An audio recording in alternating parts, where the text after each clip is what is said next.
I don't know about you guys, but I hate wintertime. It's cold, it's dreary, it just sucks.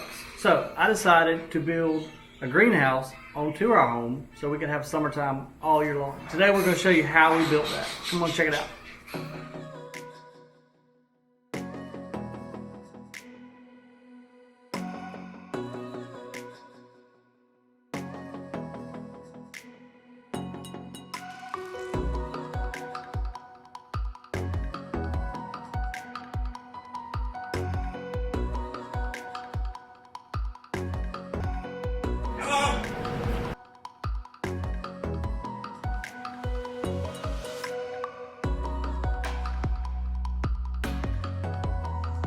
Some things you need to figure out before you start building your greenhouse is, exactly what zone do you live in? How cold is it? How warm is it? That'll determine how much electricity you need from maybe an additional heater or additional fans or water pumps, all that good stuff. And then, what side of the house do you have available? If you build it on the east side, like we've got ours, it works out pretty well. If it was on the west, it might be a little too hot. And then on the north side, you might not get enough sun. So that'll come into play as well. And what do you want to grow in your greenhouse? Are you going to just try to keep plants alive through the winter that are in your home? Do you want to start seedlings in the spring? Are you trying to do orchids? All that will decide too exactly what you need inside there as far as heat and controls and how complicated or how simple it may need to be.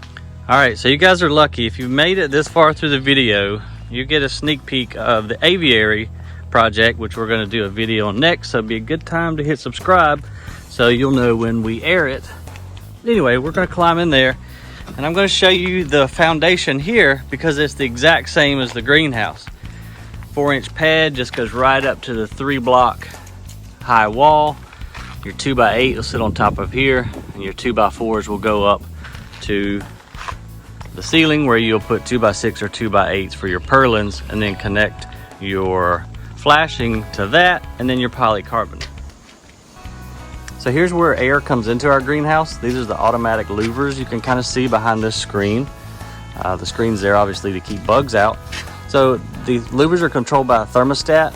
When it reaches a predetermined degree, then they open, and then the fan, which is controlled by a thermostat as well, if that doesn't cool it just by simple airflow, then the fan will kick on, and then the secondary fan after that if needed. I really like the way that aluminum track that we got from Atlas Greenhouse Systems, how it looks. It's clean, it's pretty, nice and bright. There's your polycarbonate, very clear material.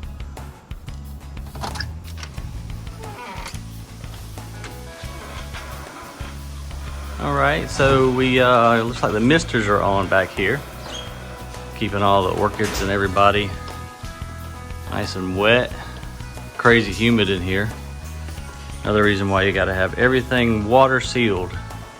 So all of the water is controlled by this Rainbird, which I learned how to install by watching a YouTube video. So thanks to that dude showing me how to do that. Water and electricity comes in here. Hot water heater for the winter time, and that just runs up conduit and goes wherever it needs to go. There's a thermostat that controls the louvers on our cooling pad over there. The top and bottom are sections of PVC pipe.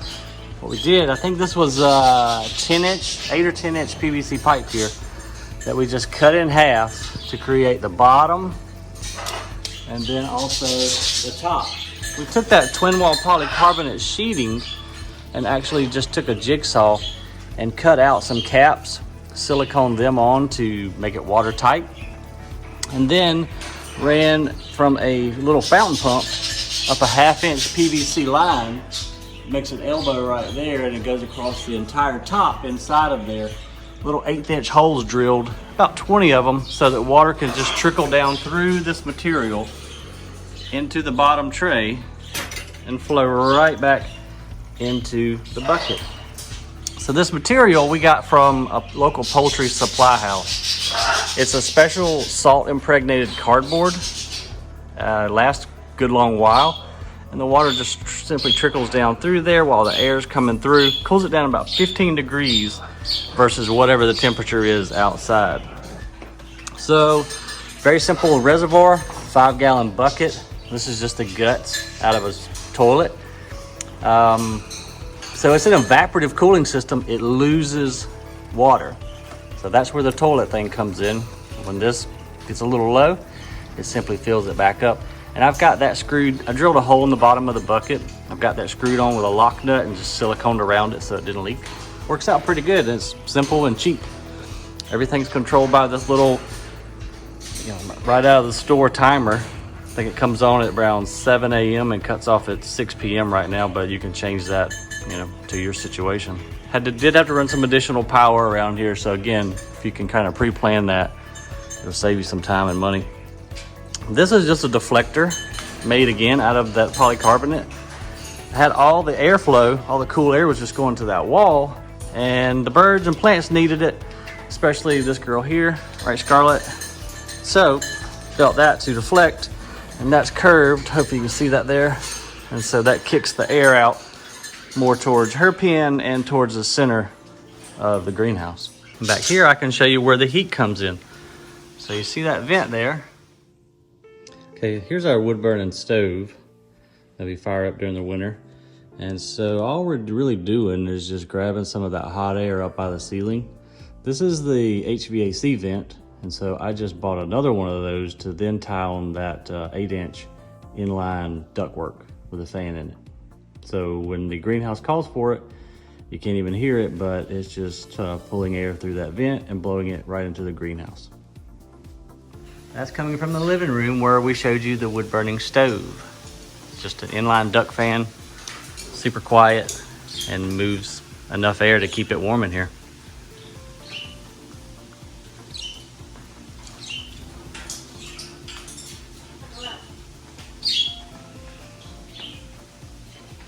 And I came in and built some shelves to put some plants on.